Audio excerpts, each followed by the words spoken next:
All right. It's probably gonna ask you guys for permission, right? All right. So today we're gonna go over LANAV 1, 2, and 3. And LANAV 1 basically deals with the compass. LANAV 2 covers maps and what are they called? Protractors, how to use it. And then LANAV 3 covers how to read contour lines on a map. So we're gonna cover all three of them. And you guys can stop if you have any questions, just tell me, and we'll cover whatever. So for LANAV 1, your learning objectives are labeling of all parts of, it's called a lensatic compass. That's the kind of compass that we're using in the Marine Corps. There's other kinds of compasses, but that's the one you're going to use at OCS. So we're just going to talk about that one today. Definitions of techniques for shooting an azimuth and back azimuth, and eliminating magnetic interference, and all the terms and definitions associated with the compass. All right. So starting off, can you guys see my screen? You guys can, right? Yes. You can? Yes, we can. Sorry. So starting off with the nomenclature of a compass. One, there's a thumb loop, and I'll show you pictures after this slide. But there's a thumb loop, and what this does is it helps secure the compass in the closed position when you're putting it away. But it also serves to, when you could fold it out and place your thumb through it to help you stabilize the compass using your entire hand during usage. The cover, when closed, it protects the glass of the glass crystal, the face of it, and the floating dial. When you open it to 90 degrees, you can use it because there's a sighting slot through the center of it with a sighting wire. So it protects the glass and the spinning magnetic parts, but it also is useful because they put the sighting wire through the middle of it. The sighting wire itself is used similar to it's used similarly to the front sight of a weapon, so keep that in mind. They basically put a front and a back sight on the compass, so you can aim it like a rifle.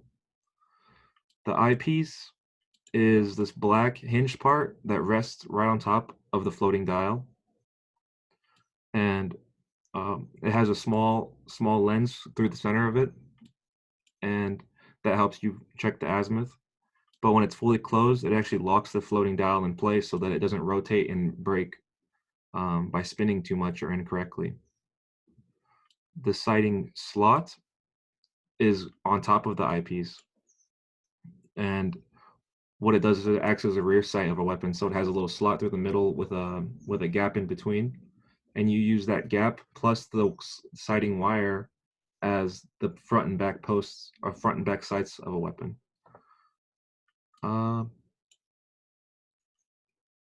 Bezel ring. It's like the bezel ring is this little piece that goes around the floating dial, and it rotates, and you could click it. Am I saying that right? Yes. Yeah, the bezel ring, it's this little black ring that's rotatable, but it has clicks on it for every 3 degrees on the compass. And you can use that during low light situations where what you do is you line up the compass to magnetic north, and then you rotate the dial every 3 degrees until you get to your respective azimuth, and then you point your compass at that direction, and you'll know that's the way to go. But we'll talk about that in a second. The index line is just a small black line on top of the glass crystal, and what it does is it helps your eye adjust and track the actual azimuth to a sharper degree. So it's just a little small black line on top of the glass, and you look at that and you line it up with the azimuth that's on the floating dial to help you correct your vision and get a more accurate reading. And the floating dial itself, if you guys know what that is, it's a thing with liquid in it, and it has a little piece of magnetic material in it, and it floats freely when you hold the compass hold the compass parallel and evenly. It also has 2 different types of measurements. It comes in degrees from 0 to 360, and mils, which is used more for like military or for artillery, and it goes from 0 to 6400. And I know you guys aren't going to remember all this because this is kind of like a lot just to remember all that right off of what I just said. And I talk kind of fast, but let's look at some pictures. Can you guys see these pretty good? Or should I zoom in? I could zoom in if you guys can't see it too well. Is it good? Or zoom in? Okay, so the thing right here, this thing with the W and the E on it, plus the arrow, that's the floating dial, of course. And then you can't really see it that well. Right here, this little black line, there's a little black line on top of the glass. This glass is not connected to the floating dial. It just covers the floating dial. But this little black index line is very sharp, and you can use that to adjust your eyes. And that's the, right here, index line. You use that as a guide to help you track your azimuth to a sharper degree. And then what else? Then there's the bezel ring. It's this black ring, sometimes green. There's this ring, bezel ring, that sits outside the glass and it clicks for every 3 degrees that you spin it.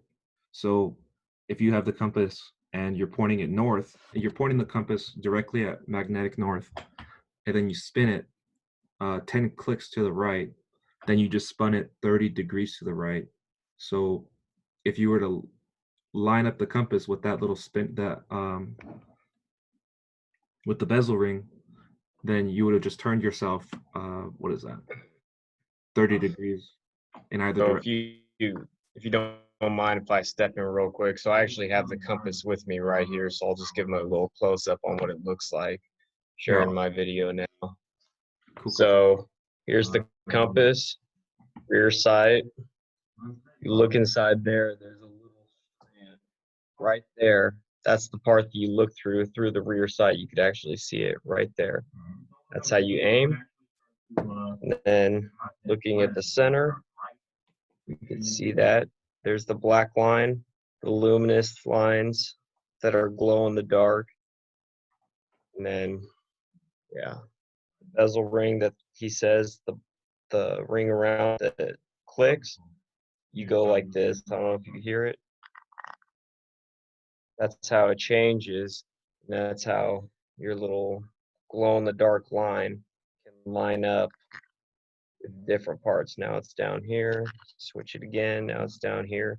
But you count each individual click, very tiny clicks. What I do when I'm doing my Nightland nav specifically, because you can't see in front of your face, is I'll put it up to my ear and I'll count. You either do your clicks counterclockwise or clockwise. So I'll go 1, 2, 3, 4, 5, 6, 7, 8. And I count it until I get to my desired amount of clicks.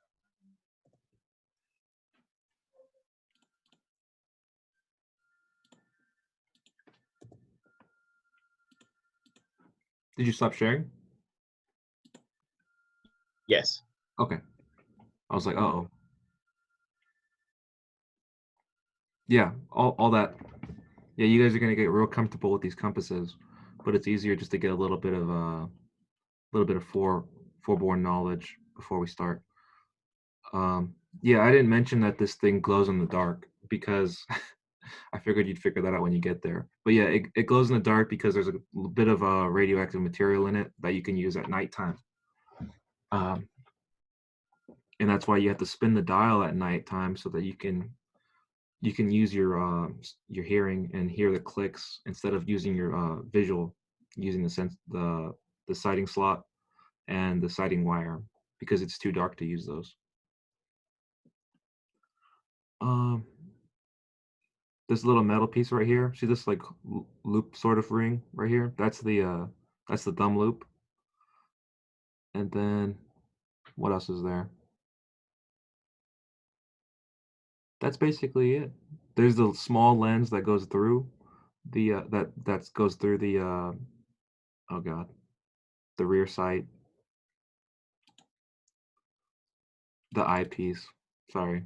Even I'm having trouble remembering which one's which because I'm really bad with nomenclature. And then you have the cover and the base, of course, with a straight edge on the side of it. Okay. So the systems of measurement. For military use, direction is expressed as unit of angular measurement from a baseline. There are two systems of measurement used in the military, degrees and mils. At OCS, you're only going to use degrees, and it's the same exact thing as you use in math class back in high school or middle school. It just goes from 0 to 360. But the 0 is pointing north and 180 is pointing south. But that's, yeah. And then for mils, it goes from 0 to 6400, and it's going the opposite direction. Is that right, Melville? It goes the opposite direction? Or is that just sort of like either way? Did you say for mils? Yeah. Going Looks like counterclockwise. it goes the same way. It's not like one's counterclockwise or something. Yeah, it's the same thing. So maybe I rotated the point or something. But yeah, that's all that for that slide. That makes sense though, right? There's one that's degrees, and then the mils are used for more like artillery or guns or whatever they're using at the time. So it's for the big guns that need more accuracy. So when you're shooting an azimuth, there's two different ways to do it. There's two different methods that they teach us at OCS. There's the compass to cheek method, and then there's also the center hold method. So compass to cheek, like that. Center hold, like that. Just right in your chest, looking down on it. The compass to cheek method, what you're supposed to do is you pivot the thumb loop completely underneath the compass, and you can't really see it here because his thumb is actually inside the ability. I'll be done. So I only What's pack. that? I only take my fucking. I don't take anything. I just blow my body. Oh, Sorry, my roommate's talking in the background. oh shoot. So salad work. Yeah, there's the thumb loop right there.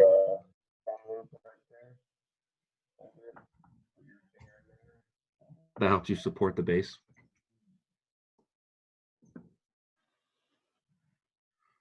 And then you raise the cover, which is the part right here. You raise it 90 degrees, and you raise the eyepiece to about 45 degrees.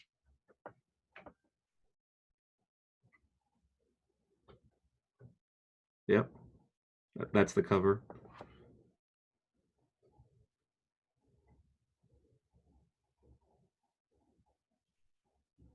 And then the eyepiece, if you don't raise it high enough, it's actually going to make the dial, or the floating dial, not float correctly because it's going to lock it in. It locks it in place when you close it. So you have to lift it up to about 45 degrees.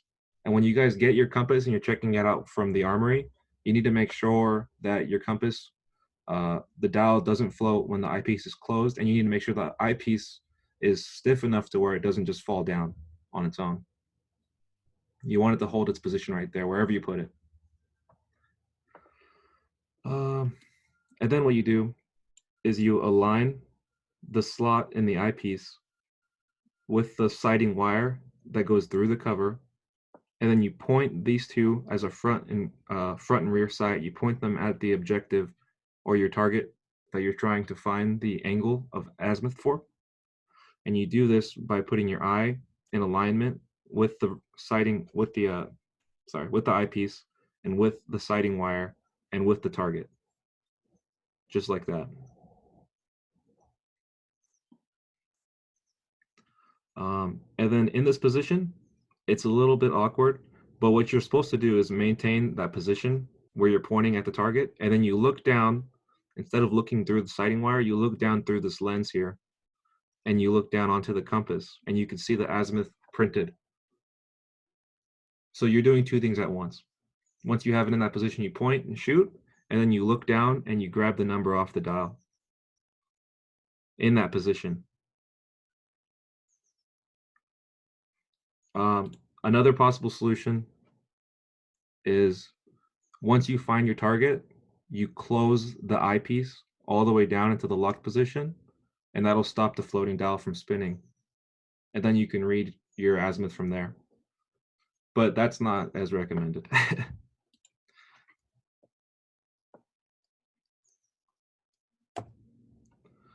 Okay, for the second method, this is the center hold method. This is less accurate, but it's much simpler if you're having trouble figuring out how to use these.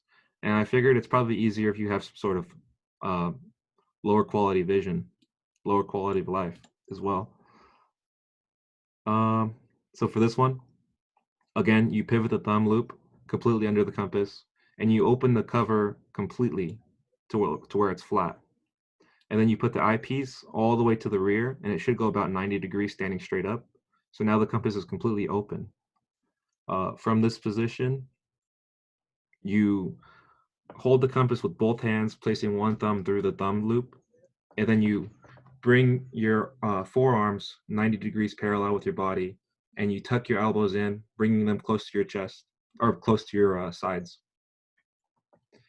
And then what you do is you rotate your entire body until you're pointing towards the object or the target that you're trying to find the azimuth for. And then that's how you find your azimuth. But you have to basically just look down at your compass instead of using the eyepiece. So it's less accurate because it's further away from your eyes. So your degree of accuracy is just a little bit lower. And optionally, you can also just close the eyepiece to the closed position and then read the azimuth where it was left when you were holding it there. Does that kind of make sense, you guys?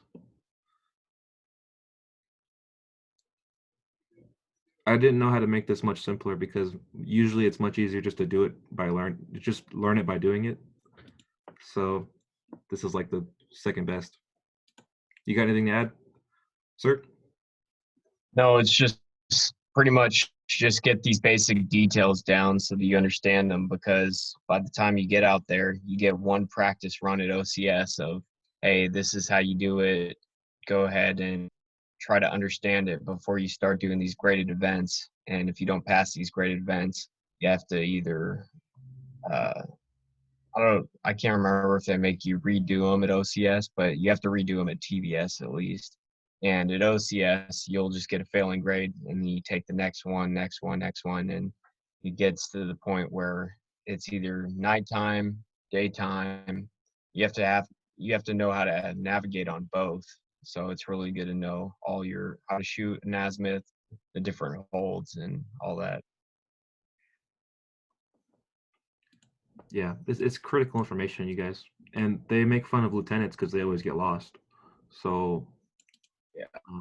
And a little side story for me. So I got sent to medical by my sergeant instructor the day that they showed us how to do land nav. So during my first land nav event, I had no idea what I was doing except for the basic stuff that I learned at mini OCS out at Camp Parks when I was a candidate. So it's really important to just get this baseline down, because you could end up like me on the top of a mountain alone at 10 o'clock at night with instructors just staring you down, wondering what the hell you're doing. And I'm wondering what the hell I'm doing too. So it's really important to get this stuff down. you guys have any questions on these two methods so far? Probably not, right? Because you'd have to try it out to really understand it. But I hope it makes sense. There's one method where you use it as a rifle, basically, front and rear sight, and you look down at the numbers on your compass, and that's your azimuth. The other one, you just hold it straight out and spin until you get the correct direction for your target, and that's your azimuth. All right, so next slide is compass handling and getting rid of magnetic interference. So you should always handle your compass with care. For one, because they're expensive, and if you ever want to buy a compass for personal use, they're at least $100 for a good one. Secondly, you're borrowing them, so they're not yours, and they're also very delicate devices because it's not a fake compass from Walmart. It's a real compass that actually connects to magnetic north on the North Pole, and they can be damaged pretty easily. And if you shock them, then it could actually mess up the magnets inside. You should always, and I mean always as in you get in trouble at OCS if you don't. That's what I mean by always. Close your compass and return it to the pouch when you're not using it. In this way, it not only protects from damage, but it also It keeps it in the same spot always, so it's always readily available when you need it. And at OCS, if you take your compass out and you're walking with it out in your hand, you can actually lose points for that on your land navigation test. I've gotten points taken away from me on land navigation test just because my compass was not in its pouch when I went to go get my card checked. Yeah, it's required. You have to put you take your compass out, you shoot your azimuth, and now you know the direction it's to walk in. Then you put it away, and then you walk. You don't I'm walk with. actually going to say something different about that. So you could use your compass up until the point when you actually hit your box. But when you turn in your card or go to the instructor to get your card checked, that's when it has to be put away. So you don't necessarily have to have it put away while you're walking. Get to your box, write down the box number or box letter, and then once you have that written down, put your compass away, put your tarp away, then go to the instructor and get your box checked off, your car checked off. Oh man, yeah. I guess they changed it. I think when I went, it was required that you had to have it put away. While But you were actually walking. yeah, well, they have That, a new kernel now, so I don't know. That might. yeah, that's the newest way is that because now I'm remembering it. You do have to have it put away while you're walking, but for the new OCS, what they do is that you could have your compass out the time that you're walking between boxes. Cool. You just have to have it put away when you turn in your card. Cool. Okay. They still do the string, right? You still have to have a piece of string connected Or to your body or connected you to your mean ear. dummy corded? Yeah, Yeah, you have to have a dummy corded at all times. yeah. You have to have your compass dummy corded, and that prevents it from getting lost. That's the only piece of care and handling that I put down here. Um, and then OCS, they give you a bunch of distances that you have to be far away from pieces of metal in order to read your compass. Otherwise, if you read your compass and you're standing right next to a big pile of metal, it actually the the the magnets inside there will actually go towards the metal. It'll throw off your reading quite I'm significantly. actually gonna turn on my video for this one. So I brought my vest. I got my vest on. This is what we wear when we're doing land nav. Not this one in particular, but our LGV. So I have my mag pouches up here in the front. But I also hold my compass in the front. So what I'll personally do is hold my compass just a little farther out sometimes, so that it's farther away from my mag pouches, or you have a belt, you can put your mag pouches down here on your belt, or just potentially move them off to the side, on the side area right here, or right here, so that you don't get any interference, because you'll be noticing when you're out there in land nav, sometimes your compass will start to stick and you'll be turning, and you'll see it just stop randomly. So something to be aware of. Hold it a little farther out. Be aware of, you also do land nav with your rifle too. So have your rifle, you'll have your rifle right here and your mags. What I do sometimes is if my rifle's like right here, I'll push it over here to the side so it's here on the side, and then hold my compass out over here so that it doesn't get that interference. Um, if I remember correctly, these are actually test questions during your tact exam, and they'll just give you like multiple choice questions, and they'll say, how far away from a machine gun do you have to be in order to shoot an azimuth safely or accurately? That, And that's correct. it'll be like 2, 3, 4, or 5 meters, and you just have to remember which one it was. So very simple to get right, but also, it's kind of like there's no thinking involved. You just kind of have to memorize. So for like things that are small, like metal helmets or rifles, it's half a meter. Machine gun or larger weapons are 2 meters. Telephone wires, barbed wires, 10 meters. Field guns or tanks or large trucks are 18 to 20 meters. Power lines, 55 meters. And I put these pictures down here because a guitar is about 1 meter. And a bus is about 10 to 15 meters for reference. Does that make sense? I don't know if anyone's taking notes anyways. Okay, I'm gonna go to the next slide. Oh, is that the last slide? Oh yeah, that's my last slide. All right, I'm gonna go to land nav 2. Yeah, that's basically all. Okay, I would really, he's going to be putting this up on YouTube, I'm assuming. Yeah. And I would really watch this before you go to OCS, especially those of you that are shipping out for the summer or even in the fall. Really pay attention to this stuff because it leads not only into the land nav events, but once you hit TBS or even the Sulis at OCS, it leads into, hey, I need you to shoot an azimuth for the Sulis or the Fexes, and I need you to get me to a certain place, and you have to know how to use your compass, how to count your steps, all that stuff. Very important. Yeah, I didn't go over how to count your steps because that's an OCS kind of thing. It's not that hard. Yeah. Basically, if you can count meters, you're good. You'll figure out the pace count. Okay. For land nav 2, this one's a little bit more difficult. Hopefully I'm not going too fast. Hopefully I'm not going too slow either. For this, it's all about topographic maps, protractors, and contour lines. So, learning objectives. 1, given a military topographic map, protractor, and an objective, navigate with a map and compass to arrive within 100 meters of the objective. Given topographic map with marginal information, that's a definition. Identify significant data from the marginal information. Given a topographic map and 2 predetermined points, plot the location of each point to within 100 meters on a 1 to 2500 or 25,000 scale map. And 1 to 25,000 scale map is what you use at OCS, and we'll go over that in a second. So there's different things that go onto a topographic map, and you'll basically find them on every map you read, from Nat Geo to the USGS, US Geologic Survey, or any map you could find from anywhere. They basically all cover the same basic material.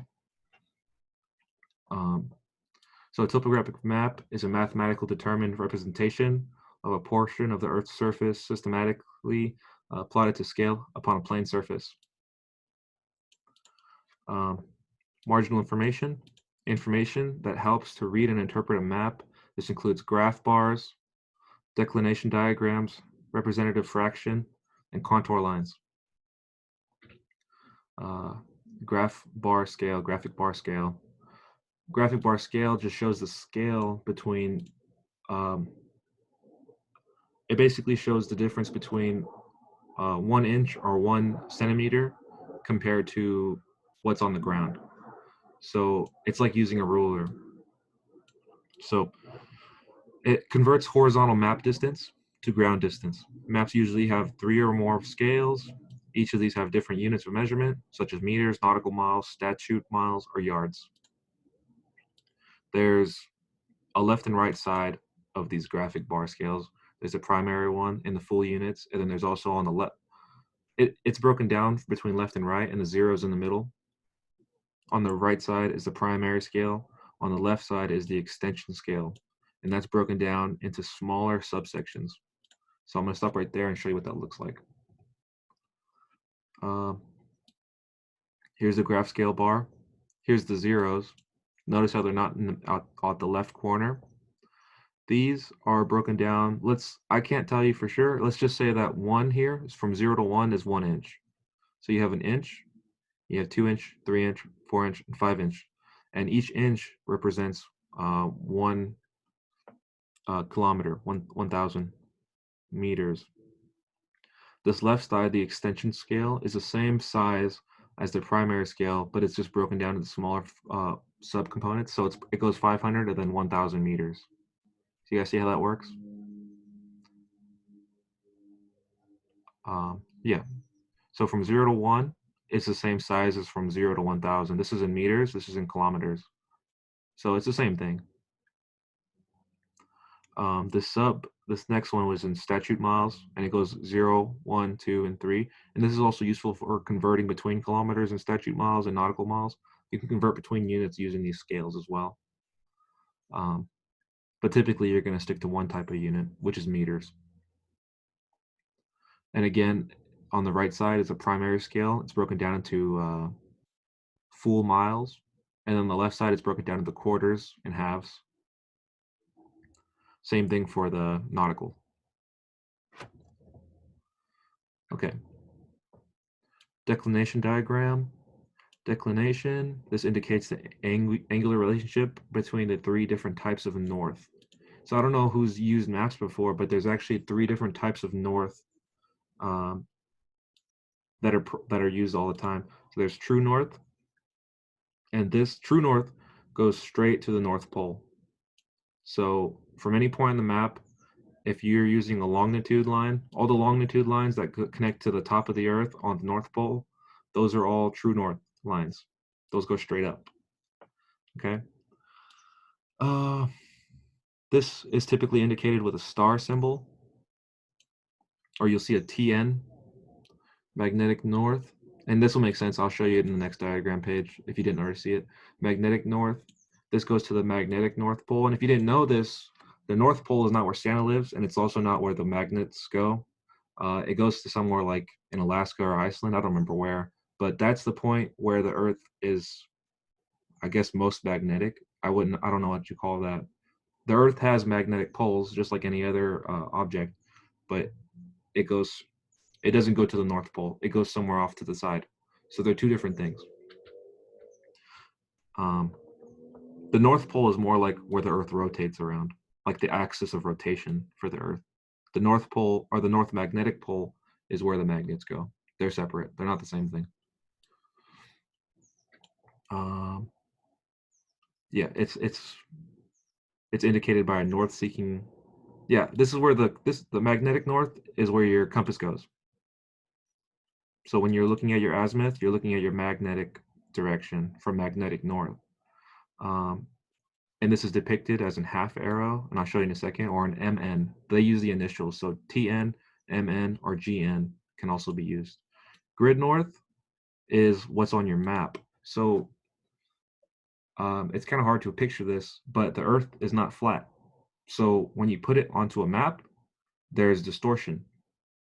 So there is a north pointing straight up on the paper because paper is perfectly square, but that doesn't represent the true north or the magnetic north. It only represents north on your paper. So you have to do conversions between the 2. Okay. Grid north is shown as a GN, or the arrow that points to it will have a split at the end that looks like a letter Y. And this establishes the vertical lines on your map. Okay, and I'll show you what those look like. So down here in number 3, I put declination diagrams. Here's true north, has a star. Magnetic north is have a half arrow and it has an N. And then grid north has a GN at the top here. It could also have a letter Y. It has like a Y, like an output Y. I think I'm going to zoom in to show you guys this other one. Oh no, I'll show you this one. Okay. So here's an example from the Geologic Survey. And you can see that these things are off a little bit from one another. And that's because they're not all pointing in the same direction. So if you wanted to convert between the 2, it's the same thing as if you had 2 different angles in a math class and you had to convert from one to the other. So to convert from like magnetic north to grid north, you'd have to subtract or add depending on which way you're going. You see what I'm saying? Does that make sense to everyone? I know it's kind of complicated, but it makes sense theoretically, but then you're going to forget which one you're doing, whether you're adding or subtracting. And it changes based on where you are on the Earth as well, because if you're on the other side of the Earth, then this thing would probably be flipped. to the other side. And then here on the same example, you can see the, what are they called? The scales. They teach you Lars. Lars? Yeah. Oh, for left the add, right subtract? yeah. Yeah. Is that always correct though? Because I don't know. I don't even remember. That I know. I mean that's how we do it, left add, right subtract. But here in Quantico, you just subtract 11. Yeah. You subtract 11 from magnetic, right? Yeah, magnetic to grid. Yeah. Mg minus 11. Is that right? Yeah, that's right. Yeah, because look at it here. It's kind of the same thing. It's the same thing right here, right? If you have a magnetic coordinate, and let's say you have 30, but that corresponds to like the shifted from the grid coordinate, then in order to get the grid coordinate, you have to subtract to shift it back. It's just a forward shift or a backwards shift. I'm sorry, I meant to say plus 11, not minus Is it? 11.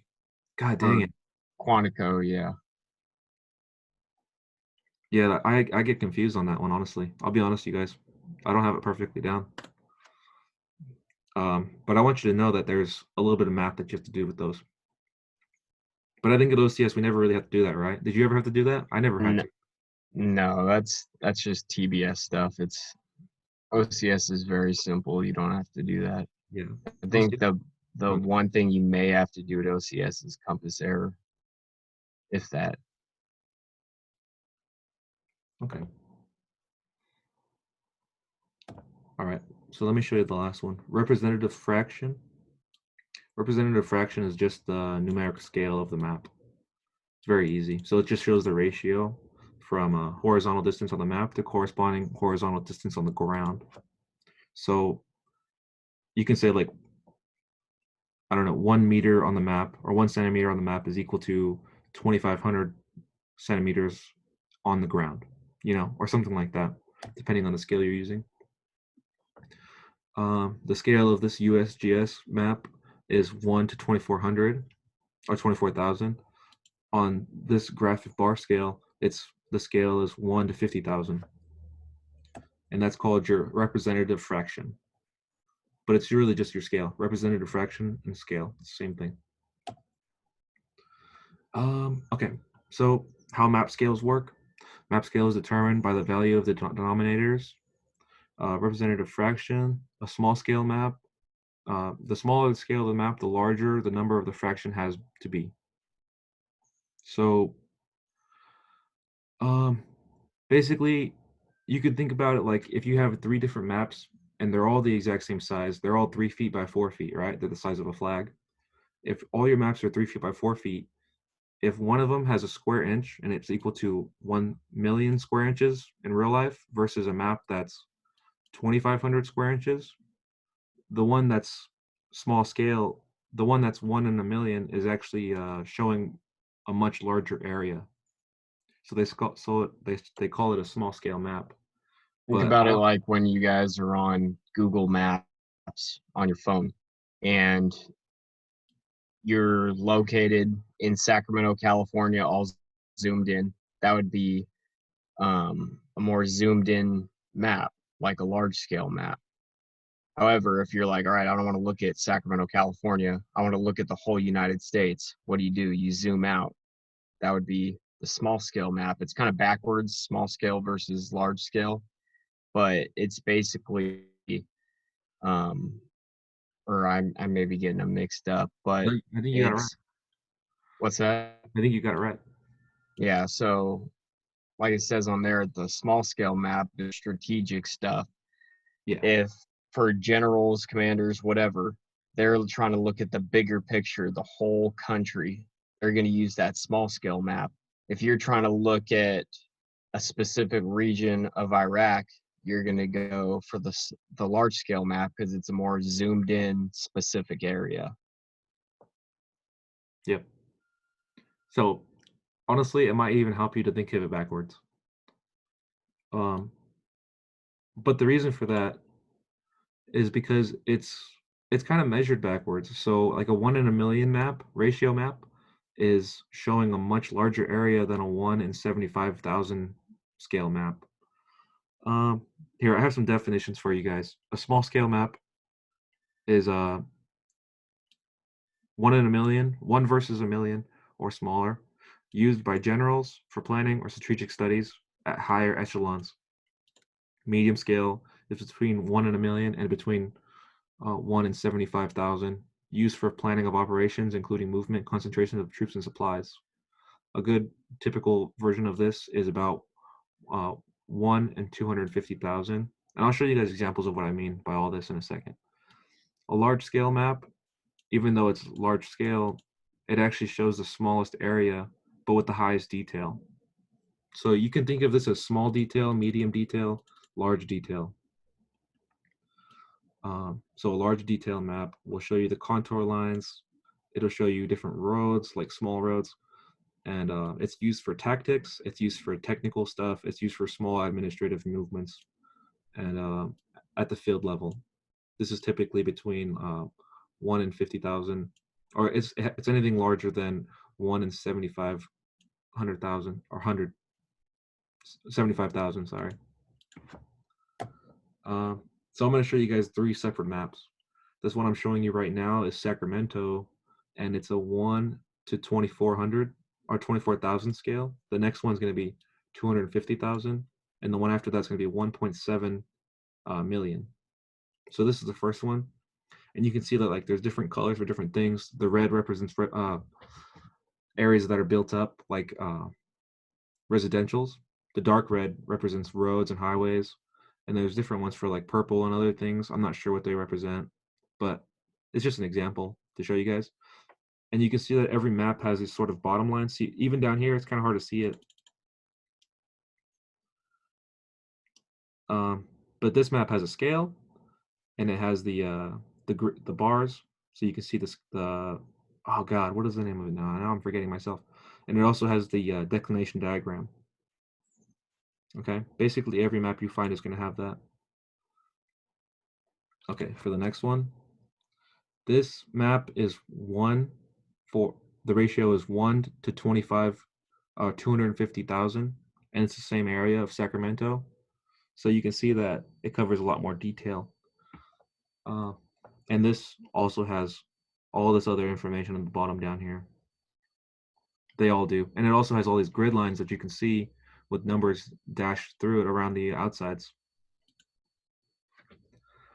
And here is a 1 to 1.7 million map that came from the U.S. Western Railroads and Highways.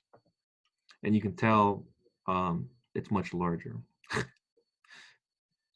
Yeah, it covers a much larger area.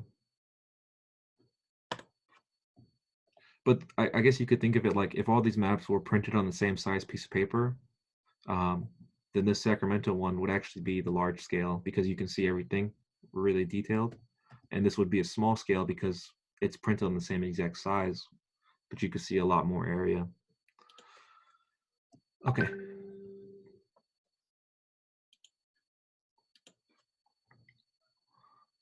Okay, colors on the map. I'm only covering large scale because it's the only thing we use at OCS.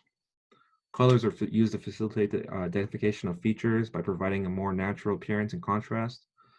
Black indicates cultural man-made features. Blue indicates water, lakes, rivers, and swamps. Green indicates vegetation, woods, orchards, vineyards, gardens, farmland. Brown indicates relief features, contours, edges, or cliffs. Red indicates roads, built-up residential areas, or special features. And sometimes they mix things between red and brown.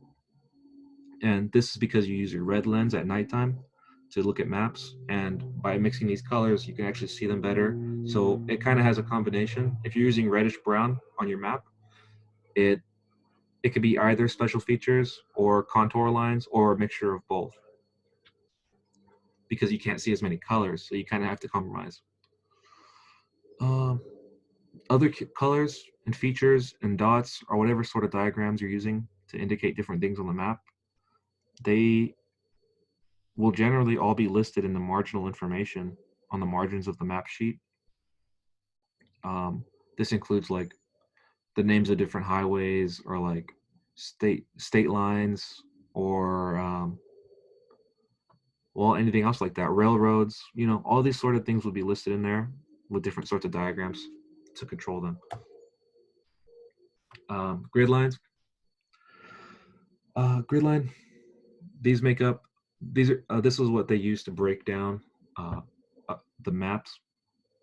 It's basically the same thing as X and Y coordinates in a math class, but it doesn't start at 0, 0 in the bottom left corner. It starts at wherever the map starts. So these are called your principal digits.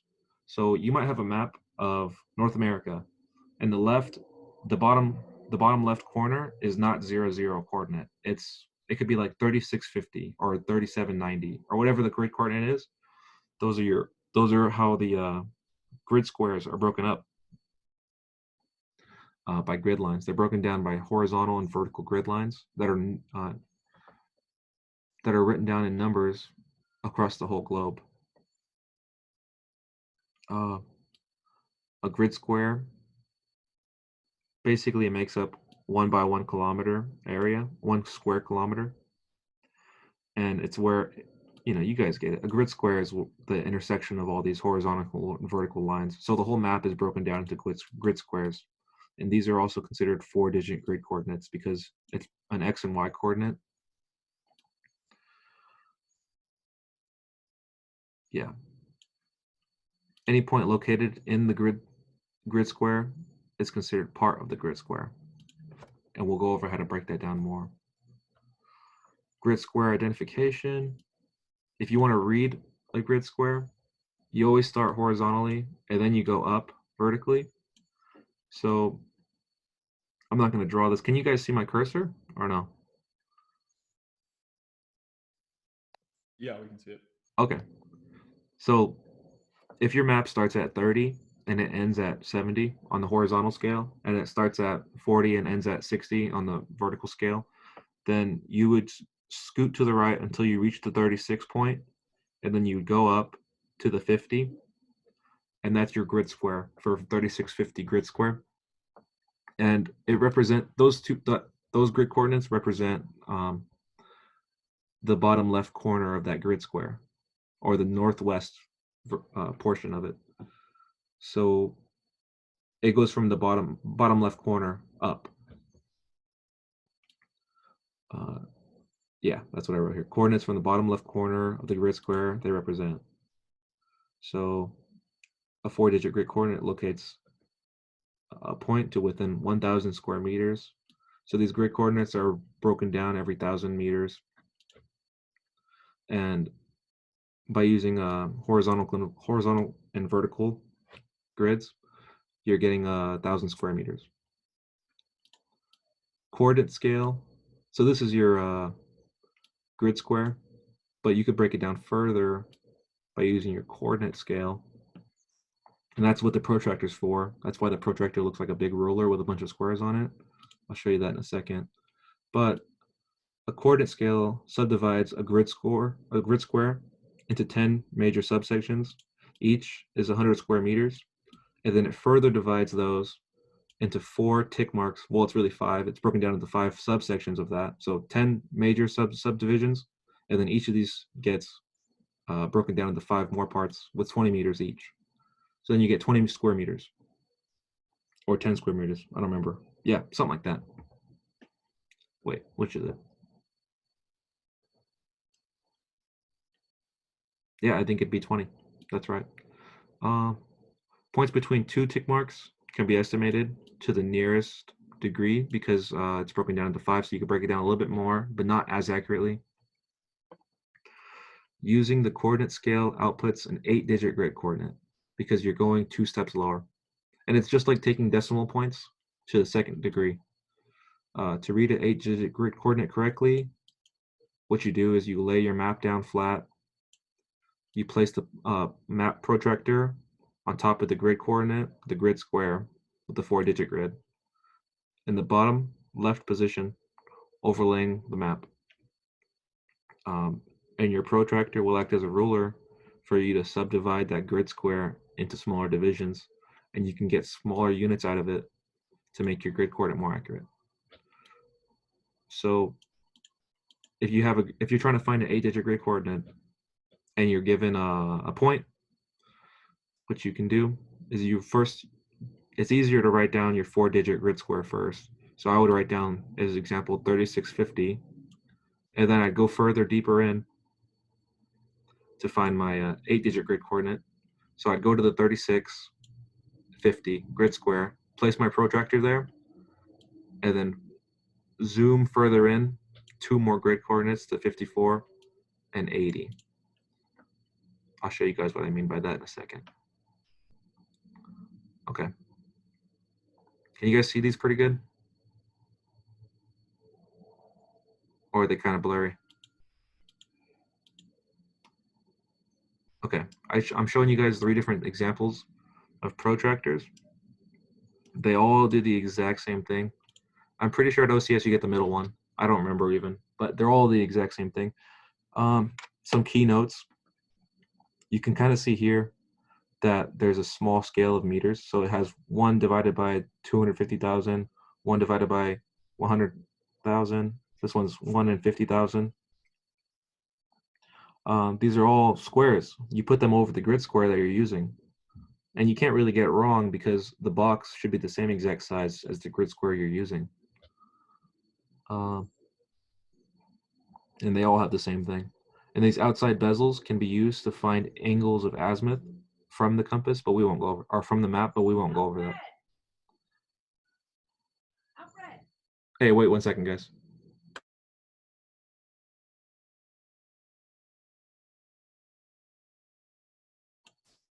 Okay, sorry. So I'm gonna zoom in on this a little bit. Can you guys see this pretty good? Or is it blurry? Okay, you guys see how this it's broken down from 0, 1, 2, 3, 4, 5, all the way down to 10. And then up here is the same thing on the vertical axis.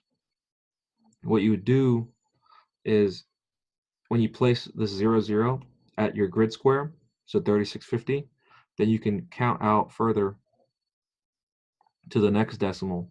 So you can go 36, what was the number I used? 3654. So what you can do is you can go to the 5, boom, 5, and then you go to about the 4 in there. So 4 is about half of the 5, and halfway between 5 and 6. So it'd be right about here. And then the 50 and the 80. So you want to go to 80. So from this position, we would go straight up all the way to the 80. Okay? And that's your 8-digit grid coordinate point on a map. You might also end up using this one. And the zeros are on this side. If you guys notice the difference here, the zeros on the left bottom corner for this one, and they're on the right bottom corner for this one. What you do is you slide your protractor to the right until you hit the click that you want, and then you slide it down until you reach the coordinate that you want. Either way, it's kind of just the same idea. You get your grid square, and then you use this to find the 8 digits instead of 4 digits. Does that kind of make sense? Hopefully. I wish we could, I don't even know where I could get protractors from except for online. And we had to buy them to actually practice this, so hopefully this is useful. Okay, my last slide, you guys. Oh no, I have one more PowerPoint. Shoot, sorry. Measuring distance, given 2 points. To measure the straight line distance, all you do is draw a straight line between 2 points, right? And then you use your scale mentioned earlier. You use your graphic bar scale, and you just do this simple conversion between the distance on your map that you drew, the distance of the line. You convert that to feet or inches or meters based on the map. Yeah, let me just read my slides. I wrote this down for a reason. You draw a line with a straight edge ruler between the points. Determine the scale on the map or protractor that converts to meters. And then you determine length of distance via conversion from centimeters or inches to meters or kilometers. So for example, I said on a given map, just as an example, if 1 centimeter is equal to 100 meters on the ground, 1 centimeter of map space is equal to 100 meters of on the ground space, then all you have to do is draw your straight line between the 2 points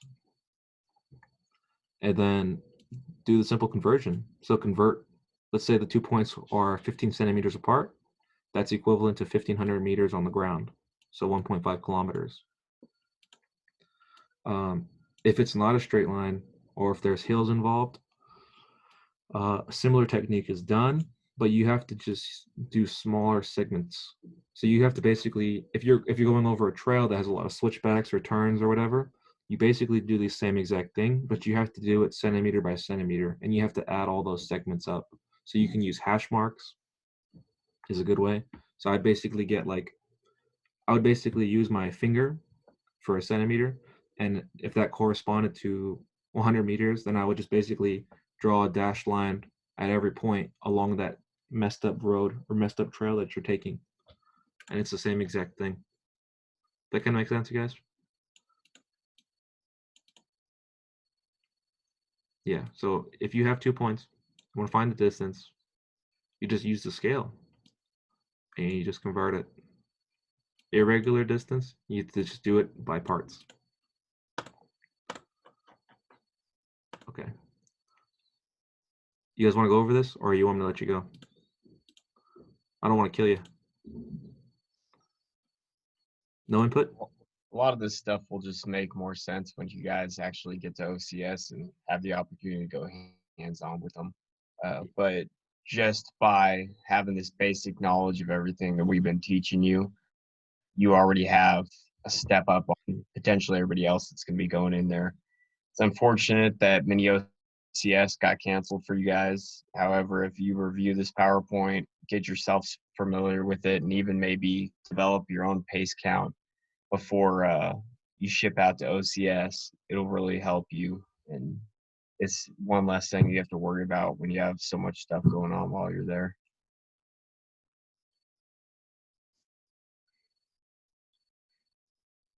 Okay, I'm gonna try to go through these last slides pretty quick, and they're a lot easier because it's just a bunch of pictures.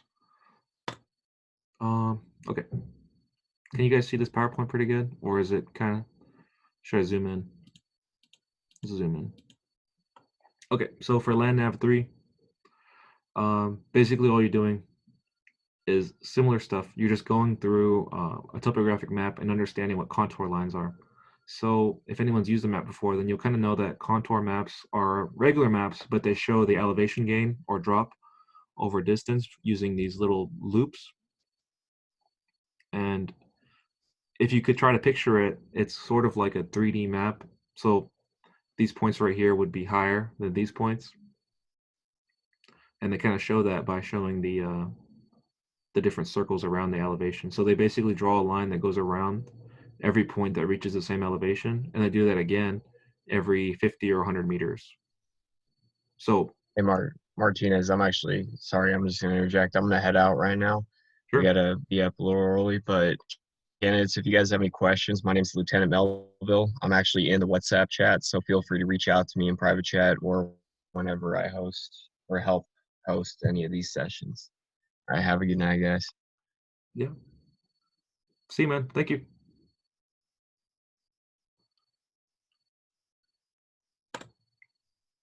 All right, I'll go through these pretty quick. Okay, index contour lines. They start at 0 elevation, and they go up every 5th contour. So they're broken down by 5th. And these are the ones that are drawn above here. Intermediate ones are sort of smaller. They don't have numbers written on them. So you see how these ones have numbers and then some of them don't? Well, the ones with numbers are the index, and the ones without are intermediates. And that kind of makes sense. The same thing as a scale on a regular graph.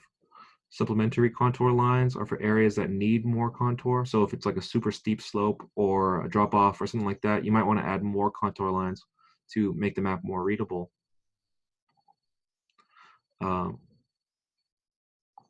Yeah, dashed lines. I'm not going to read all this. I wanted to go over the features. So slopes, I wanted to show you what they look like in terms of contours. So the spacing of the contour lines can actually help you a lot in understanding what you're looking at on a map in terms of reality. So here is a uniform steep slope. And you know it's uniform. You could look at it yourself and see that it's uniform here. But by looking at only the contour map, you could still tell because the contour lines right here are evenly spaced out and dropping. Okay. Uniform gentle slope, same thing, but they're wider. But it's uniform because they're all evenly spaced. Now we're going to get to other ones. Convex slope looks like this. It's like an outward curve, rounded. It looks like a round circle kind of slope. But if you're looking at it, it's slower, and then it gets steeper, and then it slows again. See that? Okay. Yeah, so you start from the top, it's kind of flat, dropping off slowly, and then it drops off fast. And towards the bottom, it drops off slow again. And look at this dashed line is actually the road cutting it through the side of the hill. Okay. Concave, opposite. Starts off steep and then gradually slows down. This is more like a river valley.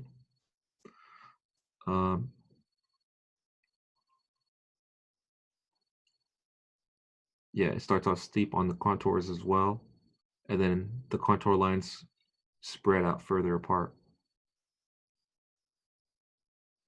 Okay, a hill, you can tell it's rounded. The contour lines go all the way around. A draw. Draws are really important because if you're trying to avoid main roads or sniper fire or whatever it is, draws can actually give you cover on both sides because this side of us is a mountain and this side is also a mountain. So no one can see you from either side unless someone's at the top here as a lookout, which is usually not the case, or it's less likely. So it's a good sneak around route.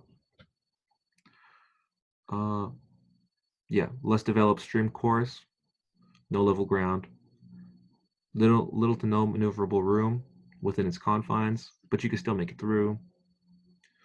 It looks kind of like this. You guys see what that looks like? It kind of looks like a ripped up, like if you were to make a latte and pull your string through it or something, or put your whatever. Then there's ridges. Fingers look like this. This is where water runs off through the mountains. Ridges are also very useful for maintaining cover and moving up over the hill without giving away your position. Saddles, depressions between two hills. Cliff, when you're drawing a cliff and there isn't enough space to put all the contour lines, what they'll do is they'll draw these dashed lines facing outward. And what that suggests is that the number right here does not correspond to the number on this side, and there's a steep drop between the two numbers on contours. A large depression or a sinkhole or I don't know what else. A mining hole where they used to do mining. I don't know. Same thing as the cliff, but it goes all the way around 360. See that? So it drops off very steeply and it doesn't follow the rest of the contour lines on the rest of the map. So basically, if there's a large drop, it just has these dashed lines on the side. Cuts and fills, same thing. Boom, just drops over the edge. An important thing for when you're traveling in the military and you're moving a unit, like say a platoon or a company across the hills, and you don't want to give away your position, you do not want to stay on top of the crests of hilltops, like up here. You want to stay below it on one side. And what that does is that gives you cover on the complete other side. So let's say the other side was a big river valley and there's a bunch of Taliban fighting down there. You wouldn't want to be at the top of the mountain because that's where they're going to be looking. And you can see your outline and shadow up there. But if you stay just 20 or 30 meters below the crest, you can actually maintain full cover at all time.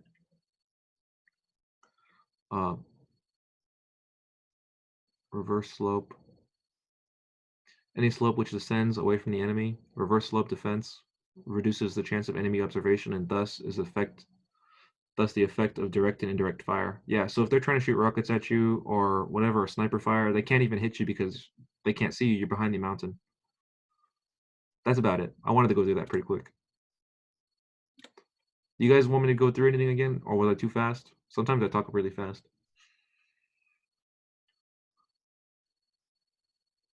Nothing?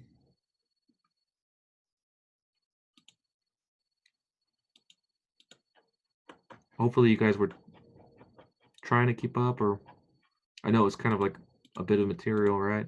And land nav's not very easy.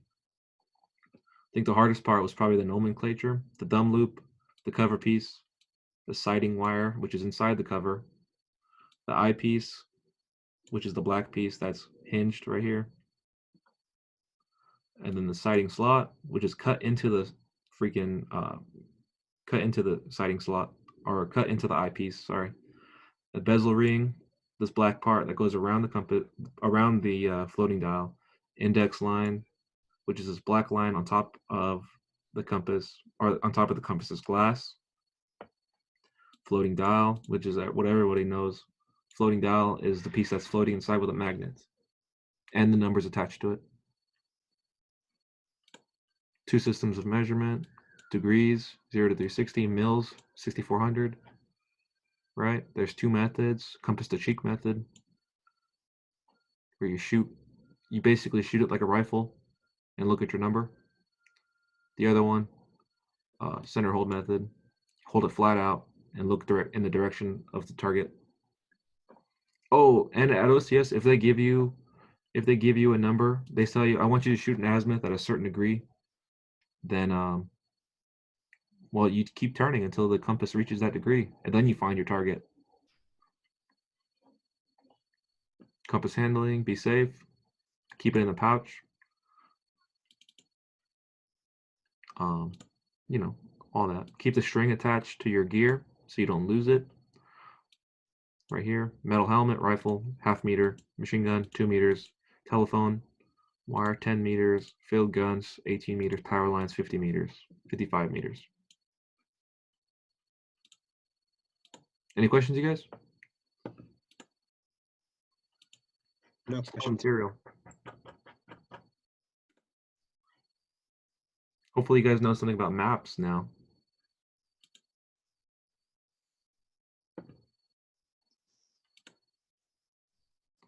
Okay. You said this would be posted on YouTube, right? Yes. Okay, great. Thank you. Yeah, I go through it kind of fast, right? I should probably slow down next time. You guys remember what the 3 different types of north are? Or I don't know if I said this. Do you know why they call it marginal information? They call it marginal information because it's in the margins of your map. So you have a map, but there's a little bit of margin where they write down all the information. It's marginal information. Makes sense, right? Yeah. Okay. True north, magnetic north, grid north. True north, the North Pole.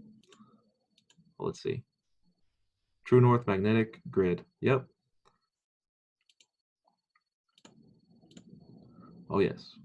True north is North Pole. Magnetic north is magnetic pole. Magnetic North Pole. Grid north is just the north on your map. Representative fraction is the scale of your map. Graphic bar scale is the representative fraction is like 0 to 2500, but the graphic bar scale is more like centimeters to meters. You know what I mean? Centimeters to kilometers. That's the difference. Here's what it all looks like. Boom. Here's your declination diagram. Here's your graphic bar scale. Here's your scale. Boom. Grid lines. See the grid lines here? It starts at 21, 22. I guess that would be 23, and then 24. And then they go up vertically.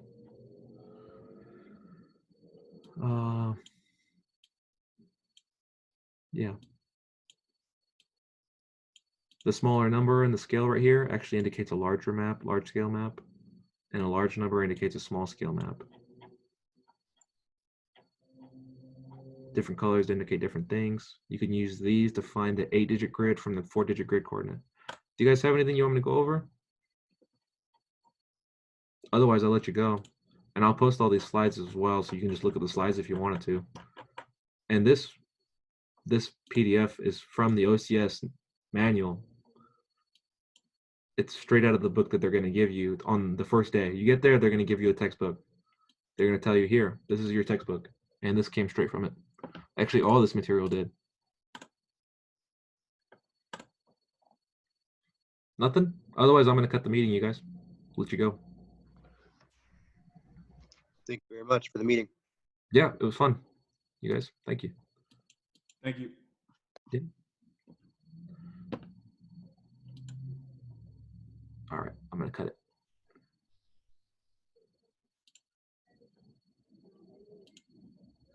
If I can figure out how.